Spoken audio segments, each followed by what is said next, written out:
Sir Jaganmohan Reddy గారు ప్రజా పోరాటమే కాదు, నేను న్యాయ పోరాటం కూడా చేస్తాను మెడికల్ కాలేజీల పైన అన్నారు కదా సార్. దాన్ని ఇప్పుడు న్యాయ పోరాటం అంటే ఇప్పుడు రేపు ముఖ్యమంత్రి అయిన తర్వాత న్యాయ పోరాటం చేస్తారా లేదా ముందుగానే? మెడికల్ కాలేజీల విషయంలో జగన్మోహన్ రెడ్డి గారు తాడోపేడో తేల్చుకోవాలని నిర్ణయించుకున్నాడు.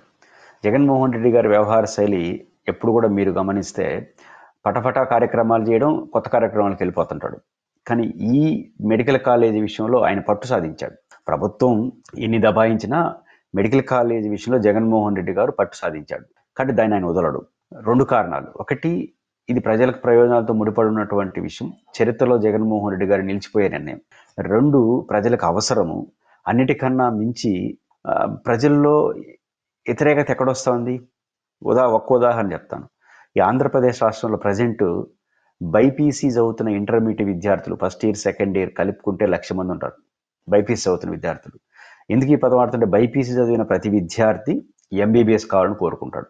అది కూడా ఉచిత సీటు కావాలని కోరుకుంటాడు, మెరిట్ సీటు కావాలని కోరుకుంటాడు, టాప్ ర్యాంక్ కావాలని కోరుకుంటాడు. అంటే అందరికీ వస్తుందా? That is different issue. కానీ ప్రతి బైపీసీ విద్యార్థి లక్ష్యం నేను ఎంబీబీఎస్ కావాలని. దానికి ప్రభుత్వ మెడికల్ కాలేజీ ఉండాలని కోరుకుంటాడు. ఈరోజు రాష్ట్రంలో intermediate first year, second year ఉన్నటువంటి 1,00,000 మంది విద్యార్థులు ఖచ్చితంగా ఈరోజు జగన్మోహన్ రెడ్డి గారు ఏదైతే మాట్లాడుతున్నాడో దానికి ఆకర్షితులైనారు. ఎందుకంటే జగన్మోహన్ రెడ్డి గారు తెచ్చిన 17 మెడికల్ కాలేజీలు, ఇదివరకే ఉన్నటువంటి కాలేజీలు అన్నీ కలుపుకుంటే 100 సీట్లు వస్తాయి, మాకందరికి మంచి అవకాశాలు వస్తాయని ఆశ, ఈ ప్రైవేటీకరణ జరిగితే డబ్బులు పెట్టి చదువుకోవాల్సి వస్తుందని నిరాశ ఖచ్చితంగా పనిచేస్తుంది. అందువల్ల ఆ 1,00,000 మంది విద్యార్థులు అంటే 1,00,000 కుటుంబాలు. 1,00,000 కుటుంబాలంటే దాదాపు 4 ఓట్లు వేసుకున్న 4 లక్షల ఓట్లు. మీకు గుర్తుంటే 2014 ఎన్నికల్లో జగన్మోహన్ రెడ్డి గారికి ఆ రోజు ఓడిపోయిన దానికి 4-5 లక్షల ఓట్ల తేడా. అంటే ఒక ప్రభుత్వాన్ని వాడడం, గెలవడం కారణం అయిపోయింది.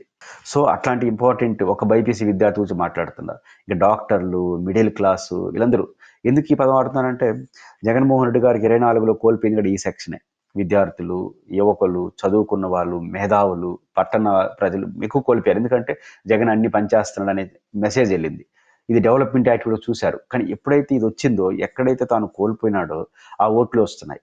ప్రజలకు ఉపయోగం, చరిత్రలో నిలిచిపోతారు, రాష్ట్రానికి ప్రయోజనం. తాను కోల్పోయిన చోట ప్రజల్లో మార్పు వస్తూ ఉంది. రెండోది, ఆదరణ వస్తూ ఉంది. ఒక కార్యక్రమం తర్వాత ఒకటి, ఇంకో పదుల కార్యక్రమాలు పిలిపించాడు, వేలాది మంది పాల్గొన్నారు, లక్షలాది మంది కూడా ర్యాలీలో పాల్గొన్నారు. అందువల్ల జగన్మోహన్ రెడ్డి గారు దీన్ని వదలడు. అయితే ఏం చేయొచ్చు? 2 మార్గాలు ఎంచుకున్నాడు. ఇప్పుడు ఈ రోజు ప్రెస్ మీట్ కూడా ఆయన ప్రకటించాడు. బహుశా 10వ తారీఖున అనుకుంటాను, ఆ ప్రాంతంలో నియోజకవర్గ స్థాయిలో ఎవరైతే సంతకాలు సేకరించారని అవన్నీ ప్రజలకు చూపించి, ఇన్ని సంతకాలు సేకరించామని ఆ బండల్స్ అన్ని చూపిస్తూ జిల్లా హెడ్ క్వార్టర్కి పంపిస్తారు. మళ్ళీ జిల్లా హెడ్ క్వార్టర్లో 19వ తారీఖున ర్యాలీలు చేస్తా.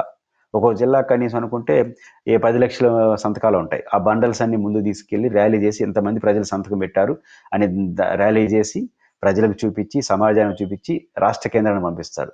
మళ్ళీ 16వ తారీఖున గవర్నర్ గారిని వాళ్ళు కలుస్తారు. ఆ తర్వాత అక్కడికి ఆగిపోతారని చాలా మంది అనుకున్నారు. న్యాయ పోరాటం సిద్ధపడుతున్నాడు. న్యాయ పోరాటంలో ప్రభుత్వం కొంచెం ఇబ్బంది పడే అవకాశం ఉంది. ఇక్కడ పాయింట్ ఏంటంటే, చైతన్య గారు, బేసిక్గా జగన్మోహన్ రెడ్డి గారు పర్మిషన్ కేవలం కేంద్రం నుంచి 17 మెడికల్ కాలేజీలు తీసుకొచ్చారని అంతవరకు చర్చ నడుస్తుంది. కానే కాదు. 17 మెడికల్ కాలేజీలతో పాటు 17 మెడికల్ కాలేజీలు కేంద్ర ప్రభుత్వం 40% నిధులు ఇస్తా ఉంది దీంట్లో. కానీ ఇప్పుడు ఇప్పటివరకు నిర్మాణం పూర్తయ్యి కాలేజీలు ప్రారంభమైన 5 మెడికల్ కాలేజీలు కానీ, ఇంకొక మెడికల్ కాలేజీలు 3 సిద్ధంగా ఉండేటివి కానీ, అండర్ కన్స్ట్రక్షన్లో ఉండే అన్నిట్లోనూ 40% నిధులు కేంద్రాన్ని ఉన్నాయి. సో దీన్ని ఇప్పుడు ప్రైవేట్ ఒకరిని ఇస్తే ప్రభుత్వ డబ్బు వాళ్ళకి ఏమి ఇచ్చినట్టు అవుతుంది. అందుకనే ప్రభుత్వం చూడండి, ప్రైవేటీకరణ అన్నట్ల పీపీ అన్నారు, పబ్లిక్ ప్రైవేట్ పార్ట్నర్షిప్, అంటే ప్రభుత్వం కూడా ఉంది దీంట్లో అని. ఎందుకంటే లీగల్ కాంప్లికేషన్స్ వచ్చే అవకాశం ఉంది. దాని తోడుగా మొన్న ప్రభుత్వం ఈరోజు జగన్ గారు ఒక జీవోని విడుదల చేశారు.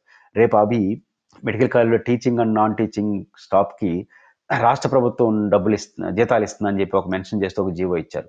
ఇవన్నీ ఉద్దేశం ఏంటంటే లీగల్ కాంప్లికేషన్ ఎదుర్కోవడం కోసం. ఎందుకంటే ప్రభుత్వం కూడా దీంట్లో భాగమే, ఓన్లీ మెయింటెనెన్స్ మాత్రమే వాళ్ళకి ఇస్తున్నాము అని చెప్పడం కోసం ట్రై చేస్తున్నాం. అంటే పీపీఆర్ పద్ధతులు అంటే కేంద్ర ప్రభుత్వం నుంచి వచ్చే నిధులు యాజ్ ఇట్ ఈజ్గా వస్తాయని.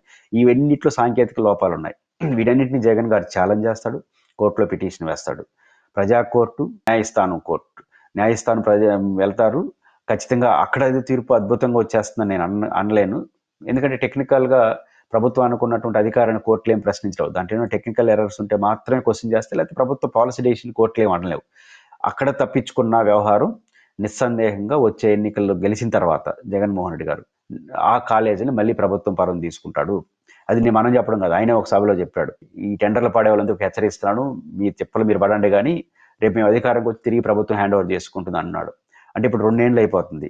ఇవన్నీ పూర్తి కావడానికి 1 ఇయర్ 2 ఇయర్స్ పడుతుంది. వీళ్ళు కాంట్రాక్ట్ తీసుకున్న జగన్మోహన్ రెడ్డి గారికి వచ్చే 1 ఇయర్ ముందు తీసుకుంటారు. మళ్ళీ జగన్ గారు వచ్చినట్టు తిరిగి తీసుకునే ఆ రకంగా కాన్ఫిడెన్స్ ఇవ్వడం వల్ల ప్రజల్లో మంచి ఆదరణ వచ్చింది. కాబట్టి మెడికల్ కాలేజీల విషయంలో ప్రజా పోరాటం, న్యాయ పోరాటం, తర్వాత అధికారంలో నిర్ణయం, ఈ 3 దశలుగా అంచుకుంటున్నాడు. కాబట్టి మొదటి దశ పూర్తయిపోయింది.